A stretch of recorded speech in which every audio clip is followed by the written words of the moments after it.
I'm Karen. I'm 33 years old. We're a family of 3. My husband William, who's the same age, and our 3-year-old daughter, Evelyn. My husband's family runs a tutoring center. Both my father-in-law and mother-in-law used to be teachers, and my husband also has a teaching license. They are affluent and well-educated, and I sometimes find it hard to believe that I'm part of such a family. At first, my parents and friends were worried about me, but there was nothing to worry about. They're really good people. Even though I was the athlete type in contrast, my in-laws welcomed me with open arms. My mother-in-law was thrilled to have a daughter. Although I was nervous at first, my strength lies in my cheerful and lively character. I decided to be myself, and we built a relationship from there. I hold a certified arborist certification, and I do health assessments on trees, pruning, planting, and relocation, as well as consulting. I studied hard to get my certification, and even after getting out into the field, it's a physically demanding job. Not only do you need brains, but it's a job that really requires physical work. I always take care of my health, and I'm quite strong for a woman. Right now, my husband is a tutor in the family-run tutoring center, but he used to be an elementary school teacher. The first time I met him was when I visited the school he worked at for a meeting about the health and care of the trees. After giving birth, I took parental leave and just returned to work last year. Since our daughter is still young, I prioritize my family thanks to the understanding of my workplace. But there are times when I just can't make it in time to pick her up. When that happens, my mother-in-law helps out, and my husband will pick up our daughter if he can. I appreciated the support from my work, and I was living a fulfilling life. However, there was one person in my married life who troubled me. It was my sister-in-law. She's the wife of my husband's brother. My husband has 2 brothers, and my husband is the second oldest. The youngest son is still single. The eldest son, Richard's wife, is Sarah, and she's the source of my problems. She's basically a housewife, but she also helps with the accounting and administrative work of the tutoring center. They have a 5-year-old boy, and they seem to be planning to have him take an entrance exam for a private elementary school. From the first time I met Sarah at the in-laws' house, I knew she was a different kind of person. She was petite, always well-dressed, and her hair was neat, and I thought she was wonderful when I saw her smiling. But she had 2 faces. It was when we were in the kitchen helping my mother-in-law, and she left for a moment. "Hey, can't you do something about your appearance?" Huh? Sarah, who had been smiling, had a voice that was so different. I thought she was a different person. "You're always wearing clothes that look worn out and dirty. Don't you realize you're the only one who sticks out here?" I'm embarrassed. Well, I find these clothes easy to move in, and I have to chase after my daughter all the time because she's still little." "I have a child too, you know." Sarah sighed dramatically and seemed to have more to say, but she returned to her usual demeanor when she saw my mother-in-law returning. "Oh, what were you 2 talking about?" "Oh, we were just talking about child-rearing." It's amazing how she can change her voice in an instant. I wonder if she has a sensor that automatically switches when my mother-in-law comes. My mother-in-law looked at me as if to say, "Is that so?" "Yes, we were talking about our kids." Upon hearing this, Sarah seemed satisfied. I'm not afraid of skinny Sarah, but it's not like I can't shrug off this level of sarcasm, and I didn't want to worry my mother-in-law unnecessarily. I've got a few friends dealing with issues with their mother-in-laws and sister-in-laws. It's not unusual, after all, to hear about stress due to the mother-in-law factor. Given this context, my mother-in-law is like a saint, always rooting and supporting my career. I thought I could deflect my sister-in-law's snide comments easily. However, every time we crossed paths, she would continue to demean me. Once, while on a work errand, I bumped into my sister-in-law, Sarah, who was chatting with a couple of her mom friends. We locked eyes, and not wanting to be rude, I greeted her. "Hello, Sarah." "Oh, hi there." I was in a rush and moved on after the brief exchange, but later that night she called my home. "What on earth do you think you're doing?" She snapped at me, her tone extremely aggressive from the get-go. "Huh? What do you mean?" Earlier today, don't you dare approach me in public dressed like that. What's with your work outfit? I can't believe you would walk around outside looking like that. Did you see us? It's only proper to look presentable, even if you have nothing special going on. We're all mom friends who are preparing our kids for private school entrance exams. We live in a different world from you. Oh, I was so embarrassed. She launched into a tirade without pause. Well, I was working, so I was indeed in my work clothes, I replied. I don't care about that. Just don't approach me anymore when we meet outside, okay? It's embarrassing. But isn't that even stranger? We're family after all. That's what I've been trying to tell you, haven't I? You're just not fitting for the family. Just so you know, I've never considered you a sister-in-law. She hung up abruptly, leaving me stunned. She really went out of her way to call and vent her feelings. Although she consistently complained about me at family gatherings, what's worse is that she only reveals her true colors when we're alone. She prides herself in being a fashionable, high-class woman from a wealthy family. It's fine if she enjoys that. What I don't understand is her constant need to attack me, simply because I don't align with her preferences. Yes, she always dresses elegantly in sports accessories, but why does she need so many? I wonder if her quiet husband, my brother-in-law, lets her shop as much as she wants. He probably doesn't even know about this side of her. It's just who she is. I've kept silent about this to my brother-in-law and mother-in-law, but I did let my husband in on it, as it was becoming a source of stress. Huh? She doesn't seem like that. He initially shrugged it off. A few days later, my mother-in-law called me. There was a family dinner coming up over the weekend, and she wanted to let me know the time and place. We each live about 30 minutes away by car. Normally, she doesn't interfere with her son's household. However, she insists on gathering the entire family for my father-in-law's birthday, Thanksgiving, and Christmas. This time, it was because my father-in-law's birthday was approaching.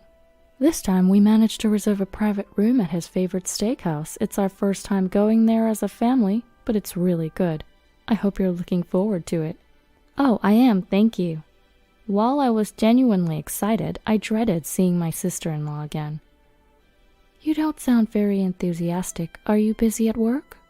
Oh, I'm okay. I'm perfectly fine. Uh-oh, had my voice betrayed my feelings? I hurriedly reassured her. Karen, if there's anything bothering you at home, please let me know, okay? Our home? We're managing just fine, even when work runs late. You help us out. I really appreciate all you do for us. It's not about your family, though. Huh? I was puzzled, not understanding what she meant. Then the weekend came, and with it, the dinner party. It was my father-in-law's birthday celebration, a chance to express our gratitude for my father-in-law and mother-in-law. I resolved to celebrate wholeheartedly, and not to let my spiteful sister-in-law get to me. I left home early, and when I walked into the private room at the restaurant, I sighed with relief as my father-in-law, mother-in-law, brother-in-law, and sister-in-law had not yet arrived. I'd come early as to not keep my father-in-law waiting on his birthday celebration, and also because the less time I spent with Sarah, the better. However, my brother-in-law and Sarah showed up right after I did. Hello. Hi, Karen. Richard, it's nice to see you. After we exchanged greetings, my husband and brother-in-law started talking. Sarah, on the other hand, swiftly came over to me and looked me up and down before sighing. What are you wearing? For such an upscale restaurant, you could at least dress a bit nicer. How many times do I have to tell you? The demeaning comments started as usual, only in a lower tone. Is this really the time or place for that? I clenched my teeth and forced a smile. I chose this dress thinking about the occasion. Is it inappropriate? I mean, it's not from a high-end brand or anything. It's quite surprising you could show up in such a cheap outfit. You, despite being a woman, have such broad shoulders that the dress doesn't suit you. And your accessories? Just a wedding ring? You never wear nail polish either, and your hands look rough. I can't wear nail polish for my job. Isn't it inconvenient to do household chores with such long nails, Sarah? My job involves working with wood and soil in addition to household chores, so my hands tend to get rough. Not being able to wear nail polish was not something I was concerned about. Compared to the average woman, my masculinity is a testament to my hard work as a gardener. These hands, these shoulders, they are my pride. Yet she belittles them, and I couldn't help but retort. What did you say? Are you suggesting that I don't do housework? Perhaps my rebuttal did sit well with her. Sarah's voice grew louder. I really can't stand you. I've been trying to help you out of kindness, but you never listen, and now you're resisting? It's unbearable to be lumped in with a rough woman like you. I messed up.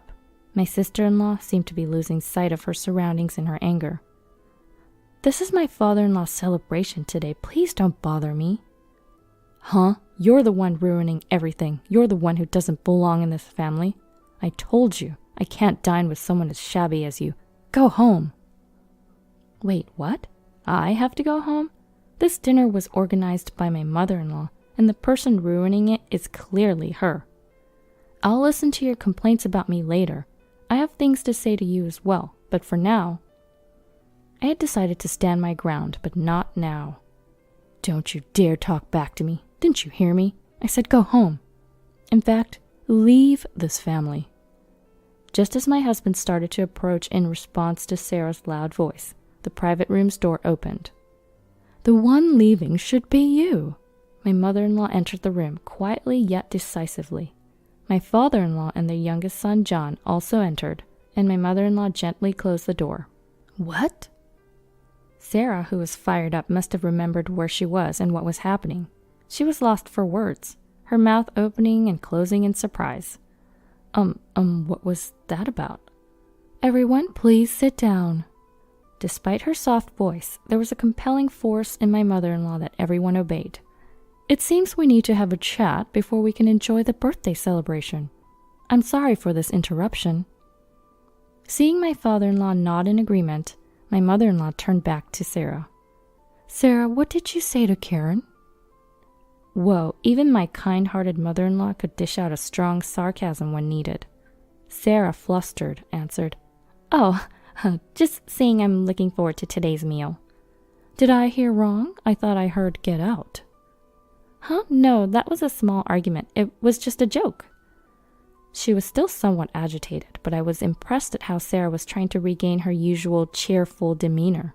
An argument? What caused it? It seemed you were the one doing all the talking. Have you been bullying Karen like this whole time? She probably heard everything from the door, staring straight at Sarah. I didn't bully her. I was just offering advice on manners and dress as a senior member of this household. That didn't seem like advice, and everyone should be free to wear what they want as long as it's respectful. She wasn't dressed oddly.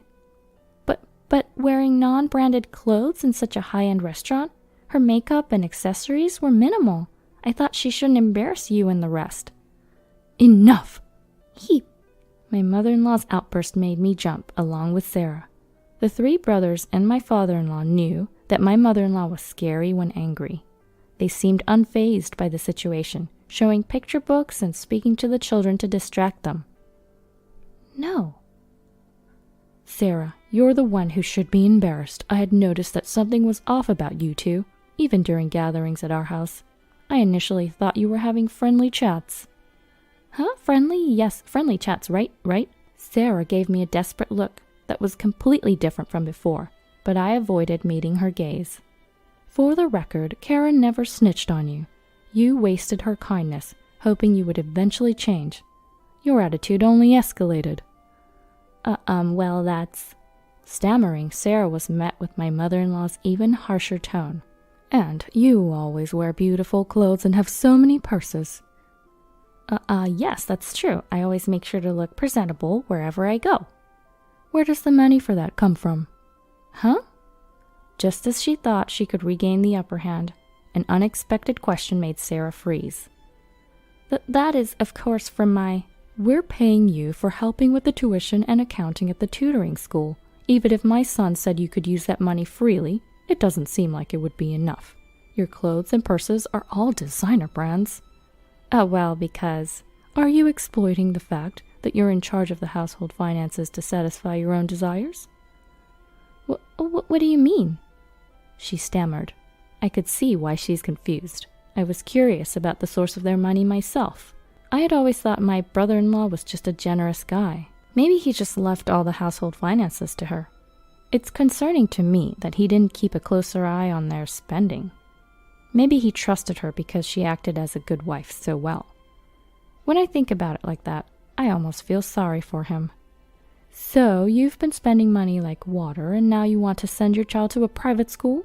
She asked. You've been settling aside funds for their education, right? What?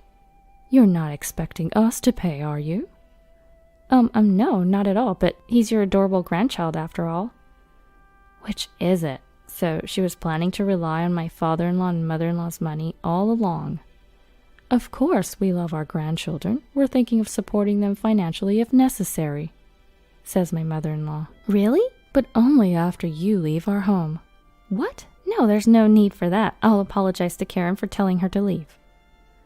Karen? It's the first time she's referred to me by name. You will forgive me, right? We're sisters after all. Sisters? Only while you're married to my brother-in-law. My mother-in-law looks at me as if to sign that I should continue. Even if it's official, I don't want to become family. I don't think of you as a sister. Caught off guard, Sarah let out a weird noise. And that's not all. You've also been dipping into the money from the tutoring school. Sarah was speechless, her eyes wide in shock. Is that true? I was genuinely surprised by my mother-in-law's words. I had expected Sarah to use the household money freely, but I didn't think she would touch the funds from the tutoring school my in-laws run. You were clever enough to not get caught, so it took us a while to figure it out. Even Bob, who's been in charge of our accounts for years, was manipulated by you. Sarah's face turned pale. You were buying gifts like gift baskets for the suppliers of our teaching materials, expressing gratitude to teachers holding seminars, all this shopping under your charge. The amount on the receipts gradually increased. You made excuses that you were asked to give birthday presents, or that the requests came from me or my son. No, that's not. What are you talking about? You bought things other than gift baskets, labeling them as presents. This has never happened before. But it's our son's wife. Bob trusted you. He was told you took part-time lecturers to lunch, but in reality, you were dining and drinking tea with your mom friends. The suspicious receipts gradually increased, and Bob finally came to us. Even before that, my son had started investigating after noticing something strange. What? You betrayed the trust of all those who wanted to believe in you. It seems that dressing up is more important to you than anything else. It's not me, I didn't. Sarah looked at my brother-in-law as if begging for help, with a voice that's almost a whisper. But he just stared back coldly without saying a word. And if all this is true, I can't blame him.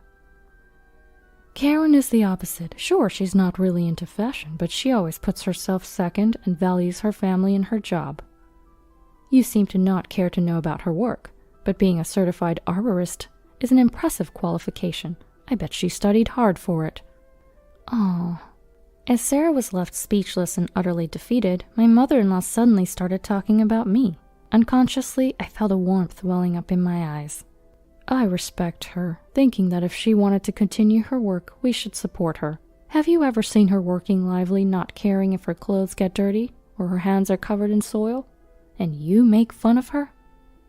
I was teary-eyed and silent. And Sarah was unable to make any excuses or act anymore. She just hung her head low. Our tutoring school may not match the major corporations, but we value our teachers and students and have earned their trust. We've grown little by little by addressing each student's individual issues and those of their families. What's important is people and hearts. You are the one that doesn't belong here. You are the one who should leave. My mother-in-law, who had declared it so clearly, was truly awesome. After that, Sarah, who had been pretending to be a perfect, elegant wife, was forced to leave her wealthy family. My brother-in-law attempted to have a discussion, but Sarah, who refused to acknowledge her faults and was very angry, was served with divorce papers. Now that the embezzlement has been revealed, she won't be able to get any compensation, and she has nothing left. My brother-in-law will keep the custody of their son, and with the help of my father-in-law and mother-in-law, he will maintain their normal life. Sarah, who always put herself first, would take her anger out on her son when things didn't go her way. But the young boy nodded firmly at his father and grandparents' words of It'll be okay." The desire to send him to a private elementary school was Sarah's wish, but he apparently disliked being forced to study. These days, he's freely playing with our daughter. Of course, my husband and I intend to help in any way we can.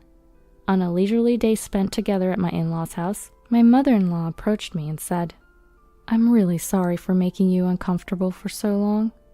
We should have noticed sooner." "No, not at all. I wasn't really bothered at first." "If you ever need anything in the future, don't hesitate to tell us." "Yes." As I said that, I remembered my mother-in-law's words. What's important is people and hearts. Maybe because I was staring at her, my mother-in-law looked at me with a puzzled expression. "Haha, it's nothing. I was just thinking how cool you are." "Well, thank you. But the cool one is you, being able to create such beautiful gardens. Maybe I should ask you to help with ours next time. I want to replant the flower bed." "Oh, absolutely. I would love to do it, even if it's not for work. Just let me know whenever." "You should charge her. Mom can be quite demanding." My husband chimed in with a playful comment, and we all laughed together. Value people, cherish hearts. I'll make sure to remember that. I hope to spend more time laughing with my precious family in the future.